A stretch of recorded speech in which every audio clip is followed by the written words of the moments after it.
इन 5 तत्वों के महत्व को समझें और इनका सम्मान करें, क्योंकि संपूर्ण प्रकृति ही परमात्मा। To the school principal, administration, proud parents, all the prefects, students on this wonderful annual day that St. Mary's School is having today.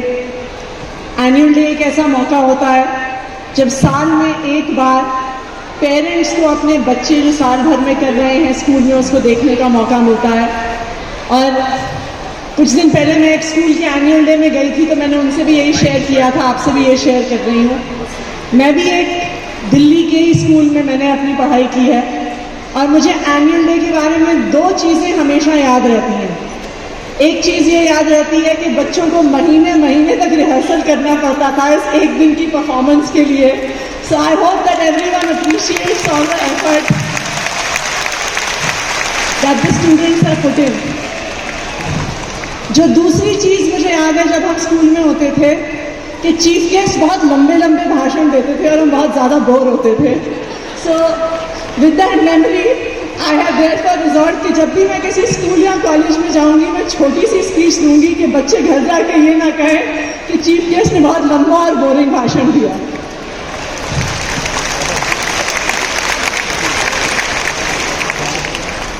I would just like to share 3 things to all the people who are here today. आज यहाँ पे हमारे पास school के teachers और administration भी हैं, parents भी हैं, स्टूडेंट्स भी हैं। सो सबको एक एक चीज़ मैं अपनी तरफ से ज़रूर कहना चाहूँगी। सबसे पहले to the school, many congratulations for running such a wonderful school. I think आपकी जो स्कूल के स्टूडेंट्स का परफॉर्मेंस है that should make you proud of all the work that you are doing, all the effort that you are putting in. एक school चलाना बहुत मुश्किल काम होता है। अक्सर बाहर वाले ये अप्रिशिएट नहीं कर पाते हैं कि एक स्कूल प्रिंसिपल को, एक स्कूल एडमिनिस्ट्रेशन को, एक टीचर को कितनी मेहनत करनी पड़ती है। एक छोटा सा परिवार चलाना इतना मुश्किल होता है, घर में 2 बच्चों की देखरेख कितनी मुश्किल होती है, लेकिन एक क्लास में 40 बच्चों का गार्डियन बनना और एक स्कूल में हज़ारों बच्चों का गार्डियन बनना बहुत ही मुश्किल का काम है। और इसलिए मैं आपको बधाई भी दूंगी और कहूँगी कि एक बहुत बड़ी जिम्मेदारी है। ये इसलिए भी बड़ी जिम्मेदारी है क्योंकि जितना इन्फ्लुएंस स्कूल का और टीचर्स का बच्चों पर होता है शायद किसी और का नहीं होता है। मुझे याद है मेरी एक फ्रेंड थी जो दिल्ली यूनिवर्सिटी में इंग्लिश पढ़ाती थी। जब उनकी बिटिया ने 3 साल की उम्र पर स्कूल जाना शुरू किया तो शायद एक बार ही उनके टीचर ने कुछ गलत, हल्की सी इंग्लिश गलत लिखवा दी। मेरी दोस्त जो इंग्लिश की प्रोफेसर थी, जब उसने अपनी 3 साल की बिटिया को करेक्ट किया तो वो अपनी प्रोफेसर माँ की बात मानने को तैयार नहीं थी, क्योंकि उसने कहा मैम ने कहा है, मैम ने कहा है तो ठीक ही होगा। सो बच्चों के लिए उनके टीचर्स, उनके प्रिंसिपल उनके रोल मॉडल्स हैं। तो आप लोग जो बच्चों को सिखाएंगे, जो बच्चों के साथ व्यवहार करेंगे, जो बच्चों को गाइड करेंगे, यही बच्चों की पर्सनालिटी को आगे जाके शेप करेगा। So I wish you all the very best for this huge responsibility that the school has. यहाँ पे बहुत सारे पेरेंट्स भी मौजूद हैं। देखिए आज के दौर में एक पेरेंट होना बहुत मुश्किल काम है। मुझे याद है जब हम लोग छोटे थे तो हमें अपनी पेरेंट्स की बात माननी ही पड़ती थी, लेकिन आज ज़माना बदल गया है। आज बहुत सारी चीज़, बच्चों के पास बहुत सारे इनपुट्स हैं। बच्चों के पास फ़ोन है, नेटफ्लिक्स है, अमेज़ॉन है, जिनसे वो सुबह से लेकर रात तक बहुत कुछ सीख रहे हैं। ये बिल्कुल सही बात है कि आज एक पेरेंट होना बहुत मुश्किल काम है, लेकिन मैं पेरेंट्स से ये एक ज़रूर रिक्वेस्ट करूँगी कि आज के दौर में बच्चों पे बहुत ज़्यादा प्रेशर है। हम ये खबर सुनते हैं कि किसी बच्चे ने 10th के रिजल्ट के बाद सुसाइड कर ली, किसी ने 12th के रिजल्ट के बाद कर ली। स्टूडेंट्स को आजकल 15 साल की उम्र पे, 17 साल की उम्र पर साइकोलॉजिस्ट की ज़रूरत हो रही है। They are going into medication for depression.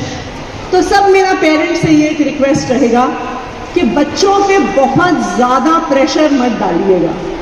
Marks important होते हैं, लेकिन मार्क्स सब कुछ नहीं होते हैं। एंड मेरा आप सबसे ये रिक्वेस्ट है कि आपके बच्चे अच्छे इंसान बने, ये शायद सबसे ज़रूरी चीज़ है। तो आप अपने बच्चों को एक अच्छा इंसान बना पाएं, इस पे मेरे ख्याल से एज पेरेंट्स हमारा फोकस होना चाहिए। एंड लास्टली, जो सारे स्टूडेंट्स यहाँ पे मौजूद हैं, आप लोग हमारे देश का फ्यूचर है और आप ही लोग आने वाले समय में इस देश को आगे लेके जाने वाले हैं। जब मैं स्कूल में होती थी, जब मैं 9th स्टैंडर्ड में थी, जो बहुत साल पहले था वैसे, तभी सोशल स्टडीज़ में पहली बार इकोनॉमिक्स ऐसे सब्जेक्ट इंट्रोड्यूस हुआ था। उससे पहले सिर्फ हिस्ट्री, ज्योग्राफी और सिविक्स होता था। और इकोनॉमिक्स में पहले चैप्टर में आपको सिखाया जाता है कि 3 तरह के देश होते हैं, developed countries, developing countries and under developed countries. तब हमें सिखाया जाता था कि India is a developing country, आने वाले कुछ सालों में India will become a developed country. और तब हमारी किताबों में लिखा होता था that by 2020 India is going to become a developed country. 2020 आया और 2020 चला गया। आज भी हमारी किताबों में लिखा है कि India is a developing country.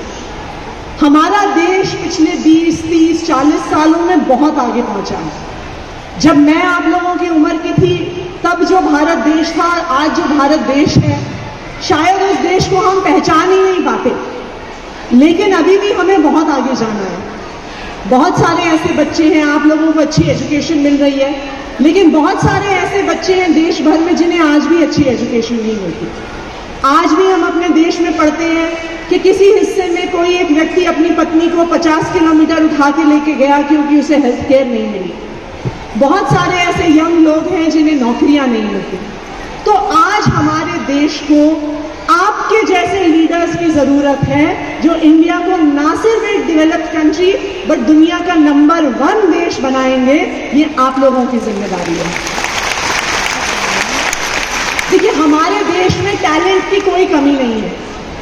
आप आज दुनिया में कोई भी बड़ी, सबसे बड़ी से कंपनी उठा लीजिए, बड़ी से बड़ी कंपनी, उस बड़ी से बड़ी कंपनी का CEO जरूर आपको कोई इंडियन मिलेगा। आप दुनिया के बड़े से बड़े अस्पताल में चले जाइए, दुनिया के किसी हिस्से में, आपको वहां पे सबसे सीनियर डॉक्टर कोई इंडियन मिलेगा।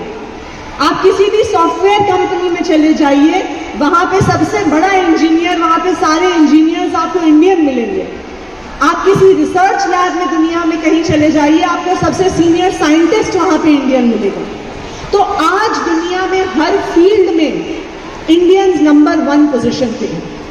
लेकिन अगर हमारे देश को हमें नंबर 1 पे लेके जाना है, तो आप लोगों को उसके लिए मेहनत करनी पड़ेगी। आप लोगों को इस देश को उसकी टैलेंट के हिसाब से जो उसकी दुनिया में पोजीशन होनी है वहां पे लेके जाना है। तो मेरा सभी बच्चों से एक ही रिक्वेस्ट है कि आपके करियर्स बहुत इंपॉर्टेंट हैं, आपके मार्क्स भी बहुत इंपॉर्टेंट हैं, लेकिन इन सबसे ज्यादा इंपॉर्टेंट हमारा देश है, हमारा समाज है। तो आप यहां से स्कूल से निकलने के बाद, we wish you all the success, but remember that this success will have the greatest value if this success is used for the development of our country, and if this success and this talent is used to take India to its number 1 position in the world. So I wish you all the best, and I wish many congratulations to the school for giving our country this wonderful talent of students. Thank you.